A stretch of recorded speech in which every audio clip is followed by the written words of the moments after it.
We have been talking a ton. I got very excited with the word Greg. Yeah, that was a little nasally and deep. Yeah, So. You want to shout out to anyone just in case anything happens? No, we don't need to do any shout outs. We need to keep this thing moving. Greg's going to pass out if we don't keep this thing moving. We have been talking about Dez Bryant for the better part of everything but the diva receiver. He's a perfect wide receiver to bring in for us. So the opposite of Dez Bryant. Here's what we know about Dez. He's not a Cowboy anymore. Everything else is just rumor and speculation. Earlier in the week, Dez mentioned that he'd love to stay in the NFC East and that the Giants would be a pretty good fit for him. Then yesterday, the Giants cut wide receiver Brandon Marshall. When Giants GM Dave Gettleman was asked if he would sign Dez, he said, quote, "I'm interested in everybody." Good thing you're not vague, Dave. Right after the Brandon Marshall cut was announced, Dez posted this video on the gram of he and Odell working out together. What do you think, Greg? You think the Giants should sign Dez Bryant? Would he be a good fit in New York? Well, yesterday I said absolutely not because Brandon Marshall was in the same receiving unit room. Today, Brandon Marshall is no longer there. This would be very interesting. It would be very interesting, and I think, I'm not going to say they should. Could they? Would he help them? Yes. And here's why. Because if Dez Bryant says, man, I want to go to New York, or it would be a great opportunity, or I would love to play next to Odell, he's going there with the mentality that I am not the #1 guy. Odell is the #1 guy. So that would be my main concern. Him going anywhere, believing I'm still #1. I'm going to demand the ball like a #1 receiver. Well, going to the New York Giants, he understands Odell Beckham is the #1 guy. I have a relationship with him. I heard you speaking on it earlier. They would compete and pull out the best in one another. But I like it more so because he would have the mentality that I'm not the #1 guy, and I get to play those guys in Dallas 2 times.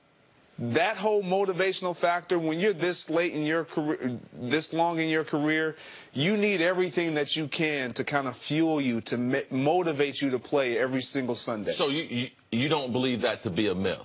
And then yourself, you also experienced free agency after how many years in Green Bay? 7. 7 years. Almost exactly like Dez. Had a lot of success. Actually had some playoff success and won a Super Bowl.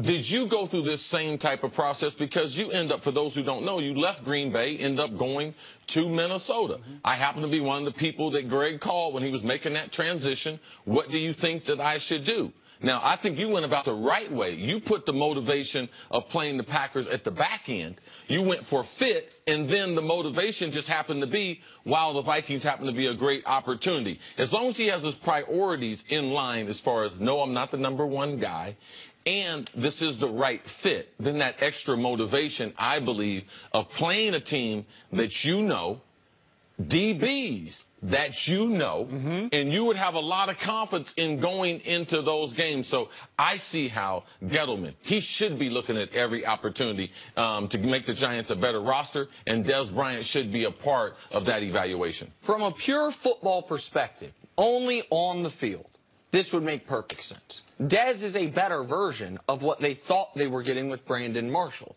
I'm not talking about peak versus peak, but Dez right now, even a deteriorated Dez Bryant, is better than what Brandon Marshall was at this point in his career. Also, stylistically, we talked about this earlier. When the Vikings added Randy Moss, it wasn't just they're adding an amazing talent. He's a guy who, as a rookie, particularly, is very stylistically different than Chris Carter, the Pro Bowl wide receiver, all-pro wide receiver they already had. They know one guy can run 49 routes a game if he needs to, and the other guy's going to do more of the dirty work, particularly early in his career. Another guy needs 49 balls thrown. And so I understand all that, why it's a fit. The question that I want to bring up is a name we haven't said. Pat Shurmur, new head coach with the New York Giants. I know he's been a head coach before, but that wasn't successful for him. We already know that there is going to be at least some type of added media attention or controversy surrounding Odell, even if Odell's on his best behavior. Even Odell on his best behavior is still going to have an emotional outburst on the sideline, is still going to be the player he's always been. how much harder are you making your new head coach's job if you bring in another variable at the same position in the same position room for not only, I guess, Pat Shermer, but also for Eli? How much is that a real thing, particularly for the new head coach? It's something that you have to think about, but you also have to think about how much easier is it for that head coach to game plan. So how much easier for me to get the type of matchups, these sexy plays and stuff that I run? He's an offensive coach. I mean, he wants to score some points. Like, he'd like the defense to improve and be better than they were last year, but how much does it help him do his job immediately, make the type of impact? The reason why he wasn't successful in Cleveland was he didn't have the weapons. And also, is this Dez Bryant, is it enough motivation? Is it a carrot in front of Odell Beckham? Because Odell Beckham working out with Dez Bryant, I can guarantee you what he's told the coach and the general manager. Hey, we can bring this guy in there. So Dave Gettleman can extend him an olive branch like, okay, I'm going to take your opinion on this, as if you're going to help us bring some guys in. So I think that could help with the relationship that Odell has with the organization. So there are some pluses with this adding Dez to the roster. Go ahead. It's all about the pros outweighing the cons. If you look at it, Pat Shermer's situation, and you say, well, I got these personalities that I have to deal with, potentially, but the upside is greater, I'm going with that. And when we look at the potential that this could be, and it's a big if, the upside of Dez Bryant being within an offense with an Odell Beckham, an Eli Manning, a Sterling Shepard, an Evan Ingram, maybe a Saquon. Like, you're salivating at this situation and this possibility. But also, what if this goes well? We always look at things, oh, what if this don't work out? If it goes well, you know who gets credit? Gettleman, Pat Shermer. Odell gets everything changed around. You know who gets credit? Pat Shermer. They start to get credit for that. If they draft Barkley and he's successful, if they extend Eli's career, you know who get credit? Because we always looking to blame someone. Well, what if this goes bad? Well, what if it goes good? Then they get the credit for it, and those are things that general managers and coaches like to see. Are we making too big a deal about personalities meshing? That's something that media members do. That's something that fans do. But as players, when you're putting two guys in who want to play very well and who are used to playing very well, and we say, oh, how are these personalities ever going to mesh? How are they ever going to spell out success on the field? Are we sort of overstating that? Is it less of a big deal than we're talking about? I like to use this example. If I had 2 gallons here and I filled one of them up, a half gallon with 100% Florida orange juice, and I put a half a gallon of manure in this one, if I happen to pour this half gallon of manure in with this half gallon of 100% pure orange juice, what you got is a gallon of booze. Okay? That's what you got. All right? So if you believe that bad won't spoil good, it will. As long as you're in sports, and as long as you're dealing with talent, you will always deal with what are the personalities, and you always have to measure what the conflict that can be in that locker room, because you only play 16 games in the NFL. Where you are at all the time is in the locker room, in the meeting room. So it becomes important. Not that, man, that I like you, but, man, I like being around you. Yeah, the reason why I think we put a little too much, I shouldn't say we put too much emphasis on personalities meshing. It's the kind of personalities that we're talking about.